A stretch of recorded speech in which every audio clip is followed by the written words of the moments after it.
ልዩ የአምልኮ ጊዜ በሜሪላንድ እግዚአብሔር ባንደበቴ አዲስ የዝማሬ ቅኔን ያስቀምጣል። ይህንንም ብዙዎች አይተው እግዚአብሔርን ያመልኩታል። መዝሙር 40 ቁጥር 3 ከፊታችን ጁን 29 5 PM ላይ በቤልትስቪል ሜሪላንድ እግዚአብሔር ለምድሪቷ ቀብቶ ካስነሳት ነቢይ ብርቱካን ጣሰው ጋር በመንፈስ ቅዱስ መነዳት ጥልቅ በሆነ በእግዚአብሔር ሐሳብ መረዳት ድንቅ ጊዜ ይኖረናል።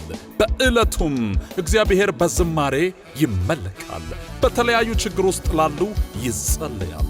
የከበረው የእግዚአብሔር ቃል ይሰበካል። ምን ይሄ ብቻ! በእግዚአብሔር ምሕረትና ቸርነት በቅርቡ ወደ ጌታ መንግሥት በክብር የተቀላቀለው የምንወደው ወንድማችን ዮኒ ማኛን ያካተተ የውሃ ጥምቀት ፕሮግራምም ተዘጋጅቷል። እግዚአብሔር ይመስገን። ታዲያ ሜሪላንድና አካባቢዋ የምትኖሩ ኢትዮጵያውያንና ትውልደ ኤርትራውያን የእግዚአብሔርን ጸጋና በረከት ከእኛ ጋር እንድትከፋፈሉ ሁላችሁም በጌታ ፍቅር ተጋብዛችሁ። አድራሻችን ሜሪላንድ 11310 ሞንትጎመሪ ሮድ ቤልትስቪል ሜሪላንድ 20705 ዩናይትድ ስቴትስ ያገኙናል። ጌታ መጥቶ